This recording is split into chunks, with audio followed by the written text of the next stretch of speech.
everybody, and welcome to Final Play Sports Wrap. I'm your host, Pete Lubar, and today we're talking Mountain West football. We're having a too early look at the University of New Mexico Lobos.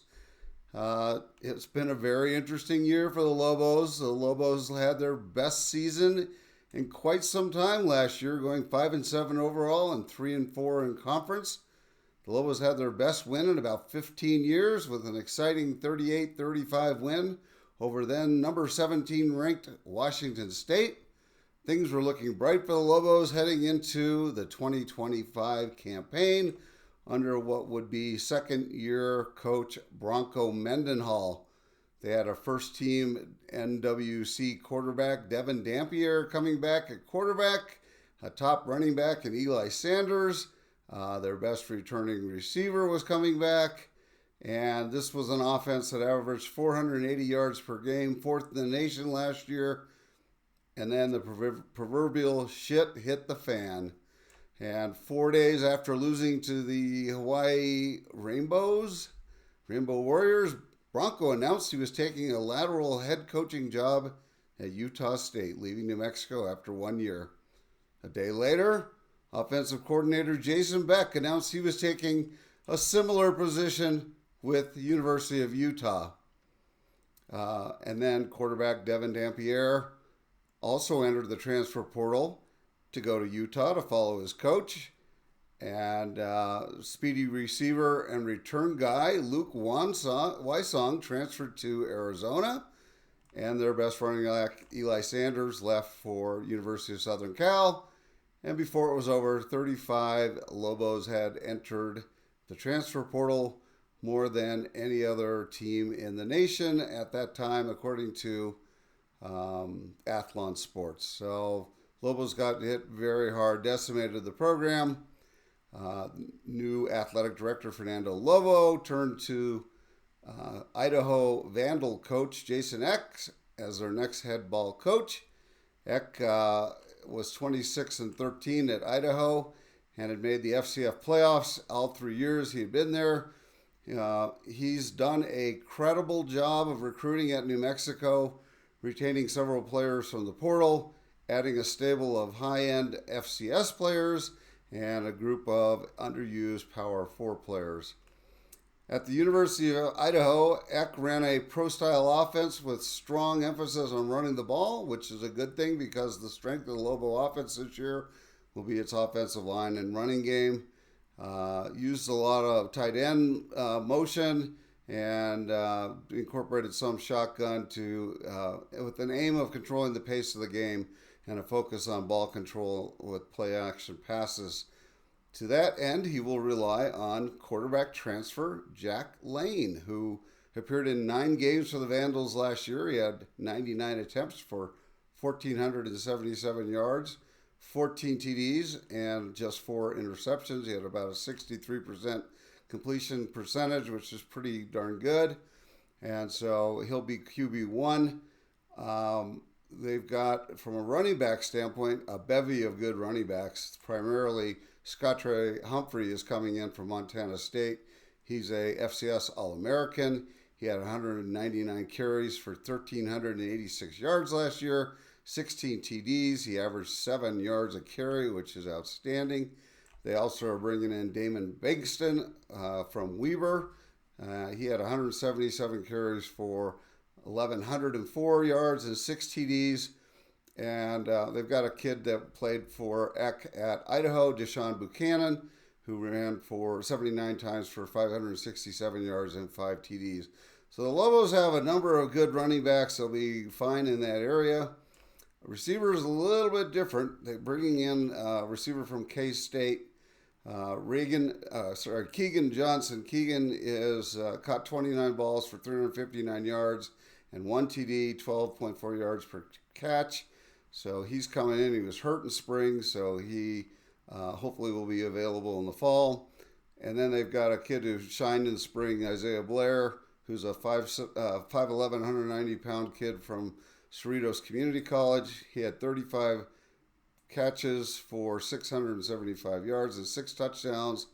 And it was apparently gets off the ball well and runs good routes, so that's good. And then we got another kid from Idaho who's a freshman, 6'1", 190-pound former Idaho commit who followed Eck to UNM, and he was really good as a high school senior with 600 receiving yards and 10 touchdowns. So that's sort of what the group looks like.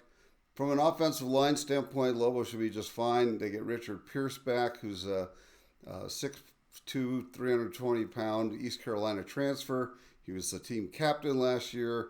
He led the offense in snaps. He gave up no sacks. He organized a community turkey drive. He's a real leader. And so we got him. They got Caden Robnett, who's a Idaho transfer, 6'2", 293. And he's may end up being the starting center, or may play another spot on the line, because Isaiah Silmon also is vying for that starting center job, and Robnett has the athleticism to play anywhere on the interior, and he's going to be a contributor. From a tight end standpoint, they just got a transfer like 2 weeks ago, Marcus Vincent. 255-pound, 6'4", big kid, 255-pound UTEP transfer, and he's got good experience and physicality up front. And then they brought in a highly rated kid from Arizona, Dorian Thompson. So those two will man the tight end room. From a defensive standpoint, Lobos were terrible last year. There's no way to make this nice. They were 131 out of 134 teams, ranking terrible. So they have nowhere to go but up. Idaho ran a 3-4 defense under Eck. They were 68th in team defense in the FCS, giving up 369 yards per game. On the line, you've got you got a kid who plays sort of an edge. His name is Keyshawn Newby, 6'2", 230-pound Idaho transfer. He's a monster for the Vandals last season, coming up with 36 solo tackles, 10.5 sacks, and 55 pressures. Maybe think of him as sort of a Von Miller type, 2 forced fumbles. He was a FCS All-American honors. And then we moved a guy to the offensive or the defensive side of the ball from Texas Southern by a guy named Brian Booker, 6'3", 31-pound guy, and has shifted over and has become a force in the spring. From a linebacker standpoint, you've got Dimitri Johnson back. He had 77 total tackles, 2 sacks, and 1 game-sealing interception last year in the course of 12 starts, and a grueling 818 snaps, the 7th most among FBS linebackers in the regular season. And then Jason Eck is following his dad to UNM. He's a 6'1", 220-pound Idaho transfer. He was first team all Big Sky honors, 134 tackles and 3.5 tackles for loss. At safety, you've got Austin Braley coming in from Ohio University. He was had 38 tackles and 1 interception for the Bobcats last year. And you've got a kid from Auburn coming in, 6'2", 200-pound, 3-star prospect C.J. Johnson, who didn't play at all at Auburn, but is coming now to New Mexico and probably will be part of the starting lineup. From a defensive back, those two were safeties. From a defensive back, you've got Abraham Williams, who's a 6'1", 189-pound Idaho transfer, and he was really good in coverage in the spring game and made 16 tackles in an injury-shortened season last year. And so that's what's going on there. So Lobos should be a little better on defense. It will probably not be as good on offense, but they've got the potential to be a really good running team. So we'll see how that goes. From a transfer standpoint, their transfer ranking was 72 out of 134 schools, and 38 transfers came in. Every one of the transfers was a 3-star kid.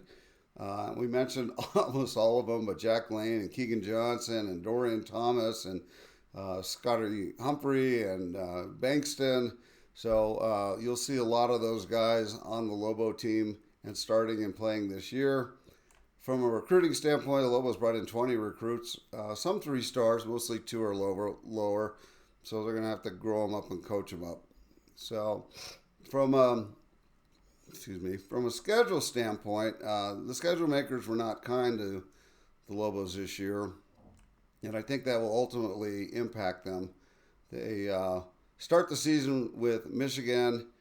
They do get Idaho State in between, but then they go a week later and play at UCLA. So at Michigan, at UCLA, in 2 of the first 3 games.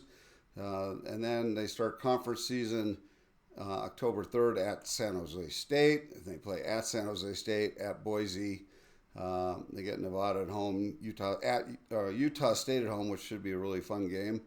And then they go to at UNLV, Colorado State, at Air Force, and then San Diego State. So, you kind of look at the at games, and you got at Michigan, at UCLA, at Boise, at UNLV, and at San Jose State. So 3 of the better teams in the Mountain West you're at, and then at Michigan for your first game with their $15 million payroll, and at UCLA with who knows how much they spend on payroll. So, but I could see a scenario where the Lobos go 6-6, maybe 5-7, something like they did this year, maybe 3-4 in conference. That CSU game at home towards the end of the season may be critical for the Lobos. Lobos played CSU fairly tough last year in Fort Collins. They get them at home this time, and if they can win that game, they might go to a bowl. And of course, the Utah State game should be a whale of a game and generate plenty of angst for Bronco Mendenhall. I suggest he might get or suspect he might get a few heckles during that game, maybe some boos. So that's it. That's my analysis of New Mexico for this year in my way too early analysis. If you enjoyed this, please subscribe to my YouTube page. It costs you nothing, but it helps me out. Thanks, and have a great day, everybody. Bye.